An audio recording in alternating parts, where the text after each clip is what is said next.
let me ask you this. What do you think this trade means for the 49ers? Now you got, I mean, it's not good news for the teams in the NFC North. They're like, thanks a lot, Jerry. I think it's great news for the teams in the NFC East. They're happy.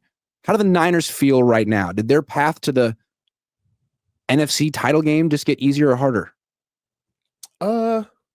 I don't know if it looked about like it from a competitive standpoint. I really don't know what this means, right? We don't know how Micah is going to assimilate into the Packers, whether or not he's actually going to do anything with them. So I feel like to see what the Packers are going to be with Micah Parsons, I really am in a wait and see position with them because he does have flaws now. Like he's not perfect, all right? Like he's a liability against the run, seriously. So I do think that this does sour a little bit on this sours a little bit on the worth of Nick Bosa. I think that the haul that Micah Parsons just pulled for being traded to the Green Bay Packers doesn't really look good for the haul that we would get for Nick Bosa if we put him on the market right now. I mean, as far as the numbers are concerned, I think that stat-wise, Micah Parsons has lit up the stats a little bit more than what Nick Bosa has done in previous years, especially as far as consistency. Now, if we want to talk about injury history, definitely that. So, I don't know. Maybe this does put a little bit of a downturn on what we would fetch for a Nick Bosa if we put him out into the market, especially with a player that's older as well. I just think it explains why the Niners helps explain why the Niners aren't making a big aggressive push this year. I mean, the Eagles are stupid good. Like what makes the Eagles so scary is that you have Saquon Barkley, you have all that offensive line and all that firepower and that quarterback, but the defense is better. The defense won the Super Bowl. The defense has a bunch of young guys on rookie deals and Vic Fangio. Like, good freaking luck while Cooper DeJean and Jalen Carter aren't getting paid. That team is a juggernaut. And then the Packers last year, they ranked fifth in offense and fifth in defense. That's really good. Top five in both. And now you add Micah Parsons. Like, and I think meanwhile, the Niners are talking about. Sorry. I'm sorry, Grant. And the reason why I think they got Micah is that they were fifth on both sides of the ball, and they were like 26th in pass rush still. So it's like you get that. That's something that's like a direct injection of what they need. Yeah. So what was I talking about? Oh, so from the 49ers perspective, is like they're over here talking about how they might be really good in week 12. I mean, today, here was a little exchange between Eric Branch and Robert Saleh. Eric Branch of the San Francisco Chronicle says, Upton Stout wasn't able to play in the preseason. Michael, CJ, Marcus Siegel, and Alfred Collins missed part of the offseason. Not ideal, right? Now, it's not ideal preparation for these guys. How would you assess it, and do you expect maybe a few more bumps early on? Remember, the theme of the offseason is bumps and lumps. And Saleh just starts laughing and goes, trying to stay positive, and everyone in the room just starts laughing. Like he's like, we're trying to pull our inner Nick Bosa, who missed all of his rookie training camp and turned out all right. Probably more of an outlier, right?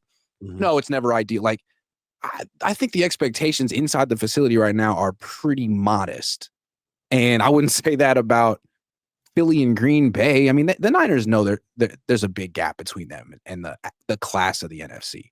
They'd be pleasantly surprised to be in the NFC Championship game this year.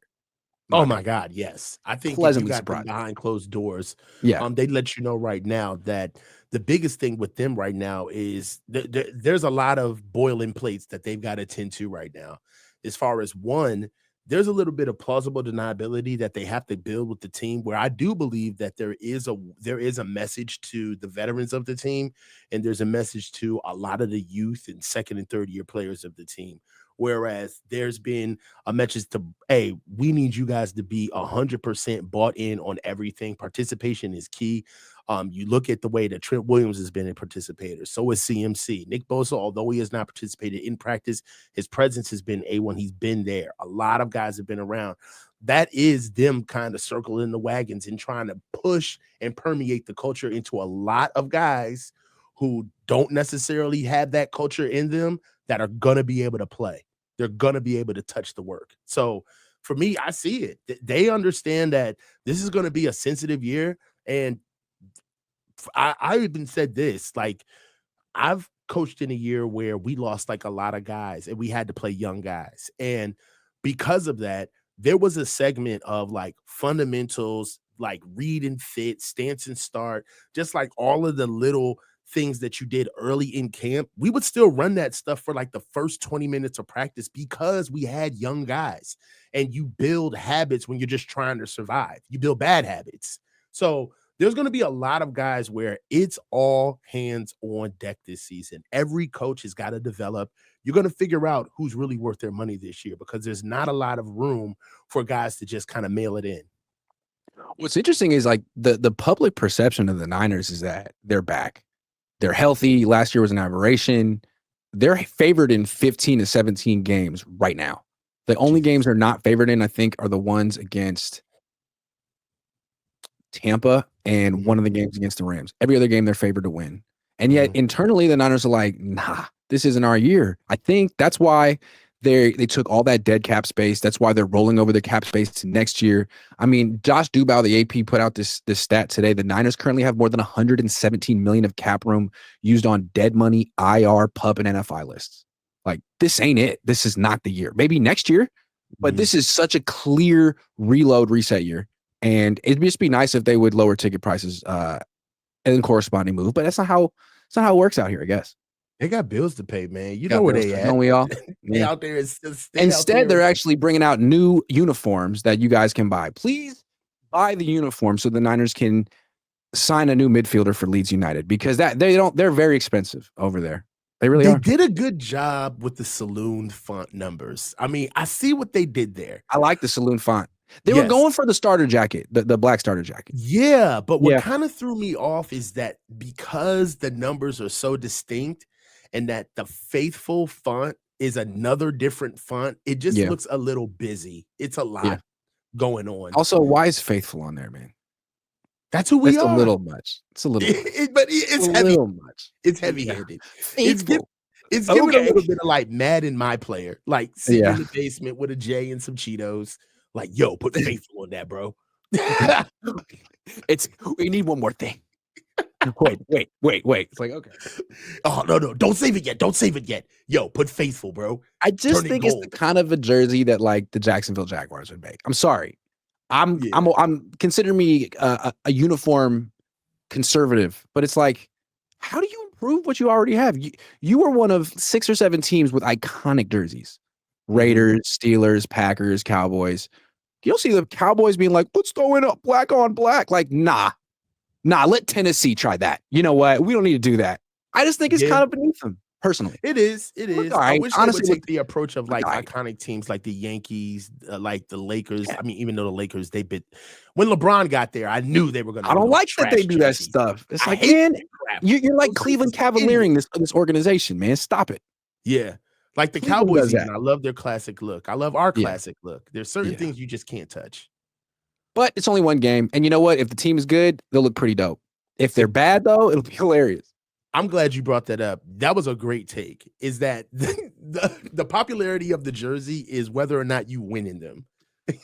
I mean, if Mac Jones and Brian Robinson are starting week 18, people may not buy that jersey. No offense to Mac Jones and Brian Robinson. Everybody's going to hate that jersey. It's going to remind them of us being trash when we wore that thing. Okay. Garrett Breeden says the trade only really affects NFC North. It affects the NFC East. Affects the entire NFC. Affects any team that considers themselves a contender. I'm not sure what the Niners consider themselves. All day, every day, Kim says MP versus NB and don't be biased. I mean, I'll take MP. Personally. I'll take NB. He's a better, he's cheaper. Gifted Visions 10 says, do you think Niners could get a first and a third for Bosa? Kyle sucks and arrogant. Stop calling him a genius. I mean, I think they could get 2 firsts for Bosa. I think they could get 2 firsts plus. Talk about it in a minute. All day, every day, Kim says, LOL Niners aren't favored against good teams. Well, fortunately for them, they don't have many good teams on their schedule. Fluffy Phil says the Niners know all about how important defensive trades can be. The Fred Dean trade was a major step toward eventual Niners dynasty. It's a good point. It is a lot of times, if you're one player away, that one player can be a pass rusher, edge rusher. And with the Packers, when we were kids, the one player away that they got in the big trade was it a trade or a signing? Reggie White. I think that was a signing. Okay.